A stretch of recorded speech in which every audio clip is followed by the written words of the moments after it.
Hola, te damos la bienvenida a Creatividad en Apuros, el podcast que hacemos Sofía Hescher y quien les habla, Clarisa Herrera.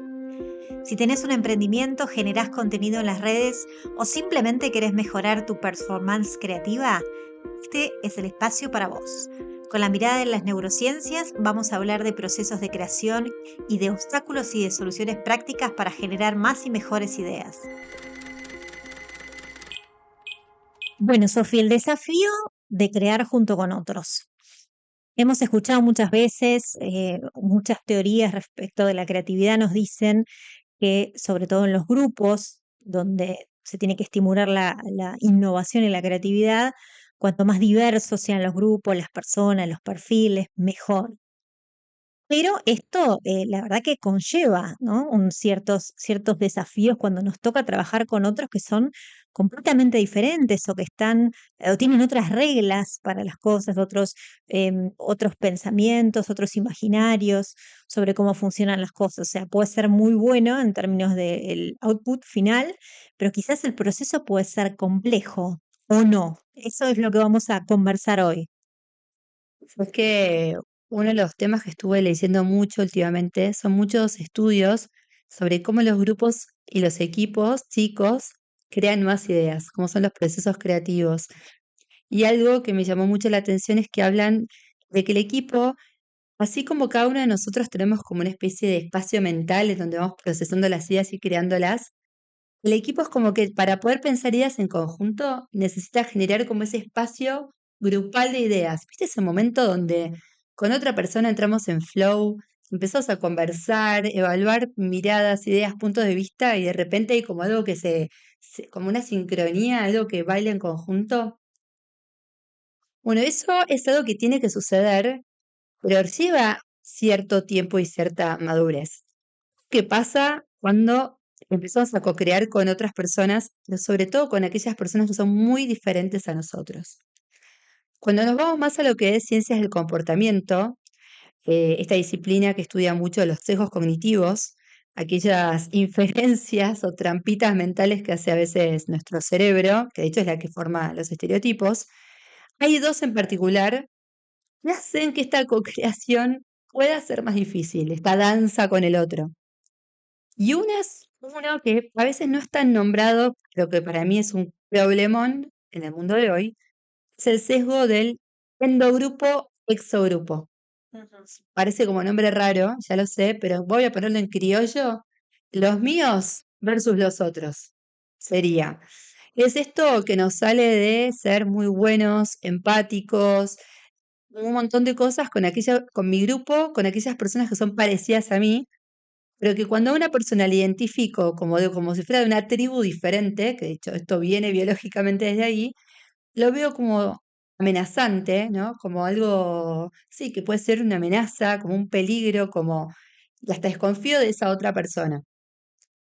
De hecho, miremos al mundo hoy, ¿no? Hasta lo vemos entre partidos de fútbol, en cuadros de fútbol diferentes, pero hay muchas esta ruptura, esta desconfianza que se generan entre dos bandos humanos, en donde vos versus yo, ellos versus nosotros, frena muchas veces la co-creación. Eso por un lado es uno de los problemas más grandes que tenemos a la hora de generar grupos y equipos diversos para pensar ideas. Y después tenemos otro, que es más individual, que es el sesgo de afinidad.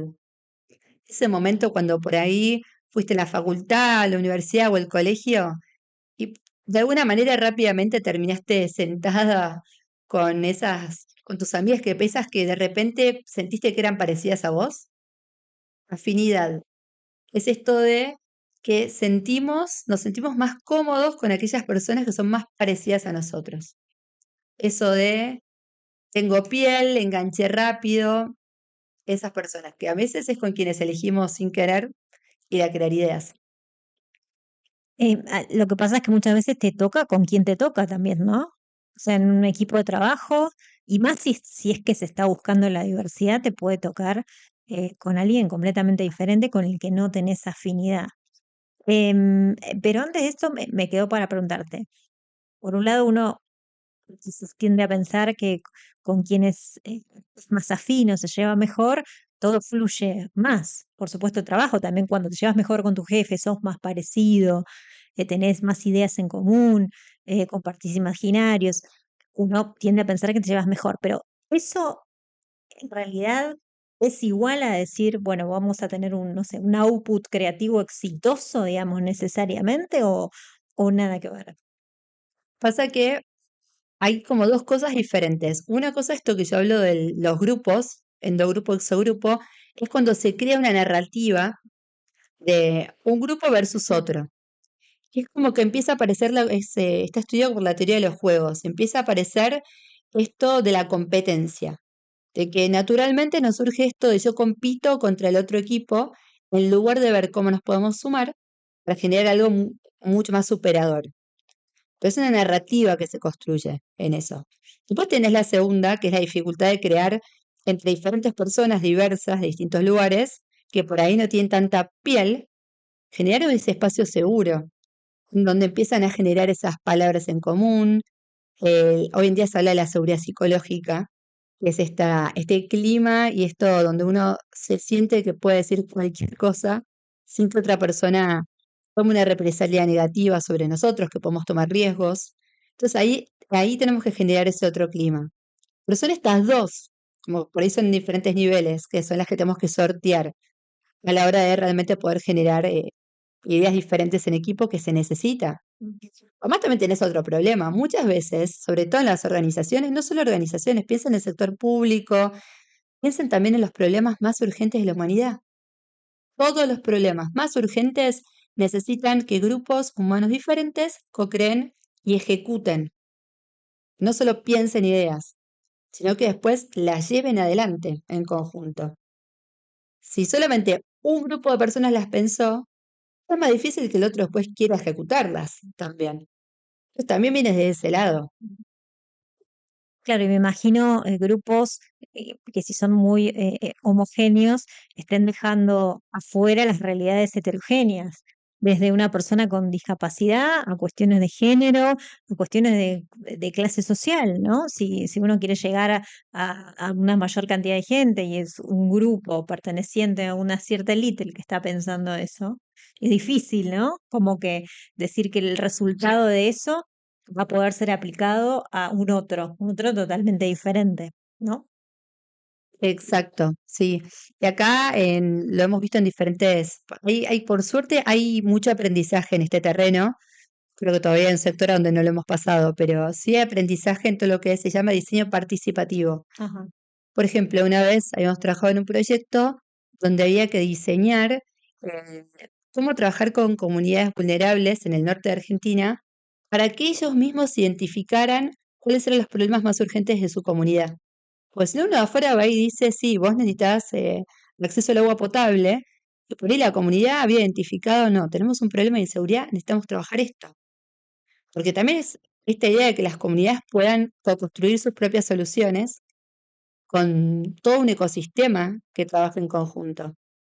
Entonces, es verdad, por un lado tenés eso que estén todos participando, hay que generar ese contexto para que todos puedan participar en ese sentido, y después hay un buen caso que siempre lo ponen, es cómo lograron en la pandemia que el sector privado, sector público y un montón de entidades desarrollen vacunas tan rápido. Mm, O sea, se alinearon sectores que tienen lenguajes, tiempos totalmente. completamente diferentes, pero lo lograron, pues tenían un objetivo en común. Acá hay cosas que, porque piensen desde este lado, cuando dos grupos humanos muy diferentes, de repente, tienen un objetivo en común, y ese objetivo en común es mucho más grande que las diferencias y que las narrativas de esas diferencias, ya lo terminamos logrando. No siempre pasa.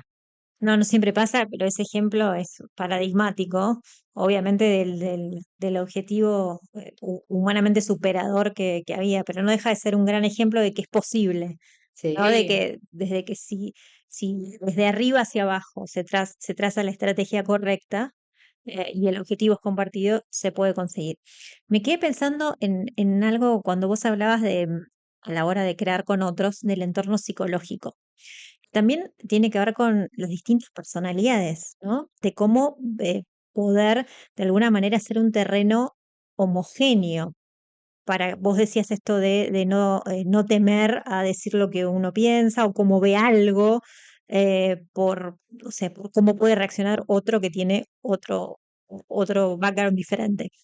Pero digo, también ahí hay una necesidad de una articulación, ¿no? Porque por naturaleza hay personas que suelen expresar más, contar más, que son más abiertas, otras que son más tímidas, más hacia adentro, y quizás tenés un potencial ahí de alguien que no está pudiendo hablar porque no se anima, ¿no? Pero digo por las personalidades de los demás.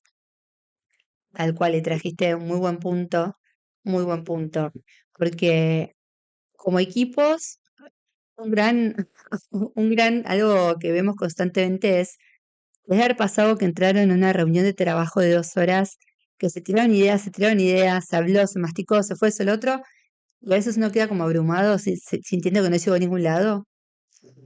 Porque, de hecho, a veces uno siente que 2 personas tomaron toda la reunión y el resto no pudo opinar. Sí, pasa muchísimo.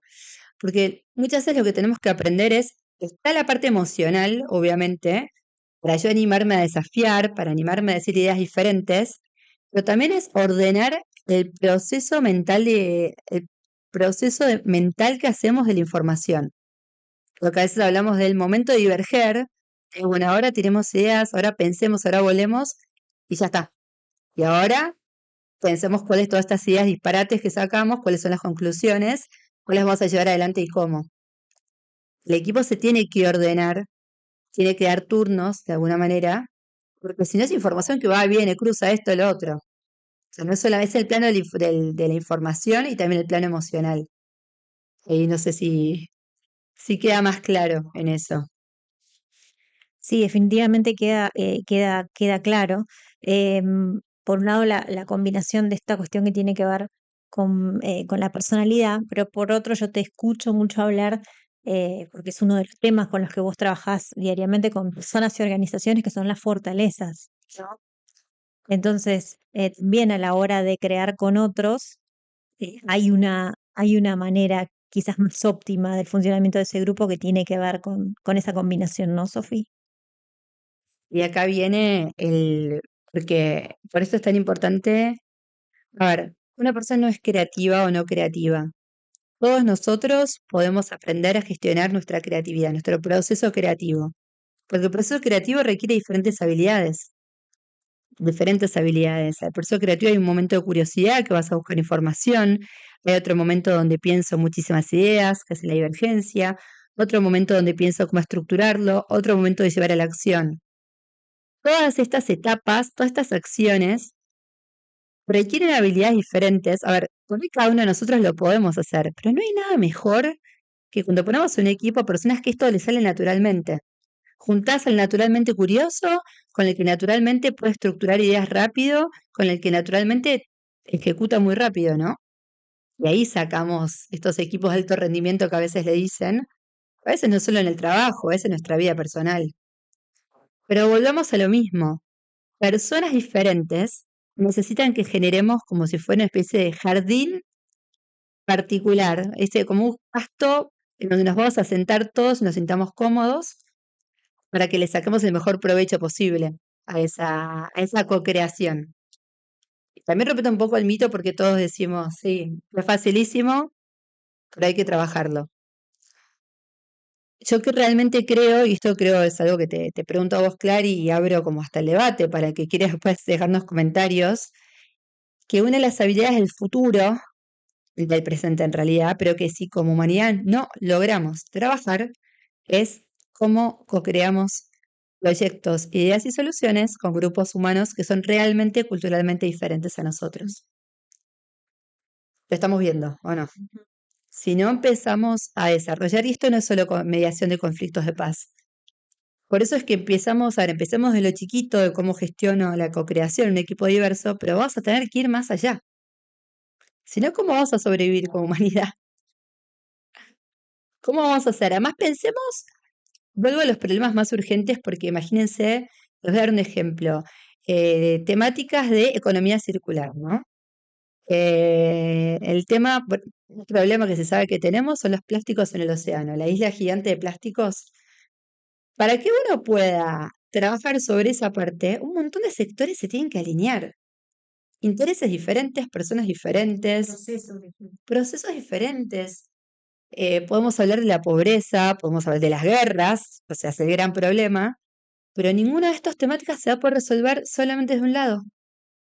Ninguna. Vuelvo, cuando dijiste recién citaste un ejemplo relacionado en lo ambiental, ¿no? Y me viene a pensar, o sea, me viene a la cabeza, lo primero que se me viene a la cabeza es eh, ciertas personas como que cuestionan la existencia de ese problema en sí mismo. Entonces, como cómo partir desde esa base para poder encontrar una solución si alguien está negando la existencia del problema, ¿no? A tratar. Y Objetivo, bueno, ahí va el objetivo en común, sí, bueno. Si no nos paramos en un lugar, cuando uno arranca un proceso para generar ideas con otro, si no partimos por lo menos de que hay un problema y tenemos el mismo objetivo en común, obviamente que no vamos a poder crear ideas en conjunto. se me ocurren mil cosas. También el otro ejemplo que vos dabas hace un rato de las comunidades aborígenes, ¿no? Digo, ¿cómo está? Si el problema a tratar o la cuestión toca, por ejemplo, a una comunidad que está subrepresentada, ¿hay algún representante de esa población como para poder participar? No sé, pensemos en una política pública, ¿no? Que está tratando de contribuir al desarrollo o la mejora de la vida de ese grupo, ¿no? Y también en este podcast se repite mucho la cuestión generacional. Pero digo, una vez iguala o se suele igualar o se cae o en un sesgo generacional de que son quizás los más jóvenes, los que tienen las ideas más frescas o los que están a tono con lo último que está sucediendo. Pero justamente cuando hablamos de diversidad o de trabajar con otros, también es desde el lado de las personas de mayor, de menor edad, de un ingreso determinado, pero enfocándonos en lo generacional, todo lo que tiene para enseñar a una persona de cierta edad. Muchísimo. Porque además acá no se trata de edades, se trata de experiencias, modelos mentales. A ver, hay veces que uno genera ideas para algo donde se necesita mucho expertise técnico, mucho conocimiento. Yo no puedo inventar algo de física porque no estudié física. Otras veces se necesita mucha experiencia del haber estado en cierta cultura o en cierto lugar. Por ejemplo, si quiero inventar un nuevo restaurante y lo más factible es que yo pueda sacar mejores ideas cuando recorrí mucho tiempo, conozco un montón de negocios gastronómicos, me gusta el tema, investigué por todos lados. Tenés como esa caminata. Ahora, esa experiencia puede haber sido recorrida desde diferentes puntos de vista, diferentes personas. Nosotros en muchas empresas lo que hacemos es tratamos de generar co-creaciones con la mayor cantidad de actores posibles. Invita al cliente, invita al proveedor, invita al pasante, Yo he tenido un CEO generando ideas junto a un pasante. Salen cosas muy ricas. De vuelta, hay que generar el entorno. Hay que generar el entorno. También es mucho más lindo decirlo que hacerlo, porque también a veces te dicen, sí, sí, buenísimo. ¿Qué información se habla? ¿A quién se la abrís? ¿De qué manera? Pero siempre que se sabe que hay un objetivo en común, ahí va. Pero tampoco sumar a cualquiera por cualquiera. Ojo, justo hay un estudio, ve que me estoy diciendo, pero como les conté antes, había un estudio que hablaba de eso de qué pasa cuando traes a dos personas, tenés 10 personas pensando ideas, y traes dos que no tienen ni idea del tema. Porque decían, hay un interjuego ahí de que sí, por ahí va, trae miradas frescas, pero ojo, si la persona está todo el tiempo pues, me sale la palabra, perdón, pero tan en bolas con el tema, que está todo el tiempo preguntando y distrayendo el flujo de conversación. Entonces, ojo que por ahí no es tan blanco y negro, ¿eh? No, pero se me ocurre también que alguna de estas personas que no tienen idea del tema también pueden sumar preguntas obvias. Viste que a veces forzar a alguien a explicar algo que le parece obvio enriquece, porque Sí. se pueden, la gente muchas veces o los equipos muchas veces dan por sentado determinadas cosas y se mueven en círculos parecidos que asumen ciertas cosas. El que no tiene idea viene y te fuerza un poco. Pero entiendo el punto. Ojo hasta dónde está esta participación. Pero ahí yo creo que entonces la clave es generemos el espacio, generemos los roles. Porque también a veces pones a la persona externa y hace esas preguntas y si tocas egos del experto, de repente la conversación pueda confesar algo. Yo más de una vez tuve grupos que una persona se paró y se fue enojada. 2 veces, ¿eh? 2 veces en 10 años, está bien. Pero me parece que ahí es por eso la importancia de los roles, de las reglas, los acuerdos sobre entonces de qué manera es mejor cuestionar, de qué manera entonces es mejor hablar de ciertos temas. Recordemos cuál es nuestro objetivo, recordemos el cómo nos queremos también llevar en ese espacio, la seguridad de ese espacio y la confidencialidad. Porque por ahí solamente es encuadrar un poco, obviamente que estamos hablando de equipos más chicos, dos culturas diferentes co-creando en conjunto son otras cosas, pero igual también es algo que tenemos que aprender.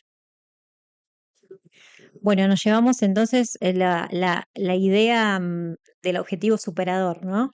O sea, yo me quedé mucho con él. Hay veces que los ejemplos, viste que uno se puede estar escuchando algo mucho tiempo, pero el ejemplo es lo que te queda, lo que encarna, ¿no? Esto de por qué fue posible lo de las vacunas, el desarrollo de las vacunas en un tiempo tan rápido, de gente tan diferente con procesos diferentes. O sea, era un chino, Ay, era posible. imposible y sucedió. Pero bueno, había ahí un objetivo común. Y también está la combinación de fortalezas, ¿no? La necesidad de combinar las fortalezas, la necesidad de combinar los backgrounds, de meterte quizás alguno que no tiene nada que ver, pero ojo, ¿hasta dónde? Y no sé si me olvidé de algo Y clave. mirar, si te lo tengo que ordenar es, uno, recordar el propósito en común que se tiene, que se quiere resolver. Dos, salir de es un grupo versus el otro, salir de la mirada de competencia, que es el juego de suma cero, y empezar a mirar cómo nos complementamos, cómo desde nuestras diferencias podemos generar algo superador en pos de ese objetivo. Y el tercero, cómo yo diseño esos espacios, acuerdos, en la forma en que vamos a pensar ideas. Lo vamos a ordenar, vamos a ver cómo sumar esas habilidades, de qué manera entra esa mirada externa que hace esas preguntas y cómo, de qué manera los expertos pueden llegar a colaborar y cómo pueden ahí reaccionar. Después de todo, cómo lo ejecutamos y llevamos a cabo. Tengo que resumir, creo que sería eso. Nos quedó claro, nos llevamos un montón de tarea a casa. Gracias, Sofi, por la conversación de hoy. Gracias, Clary. Vamos a seguir co-creando el podcast.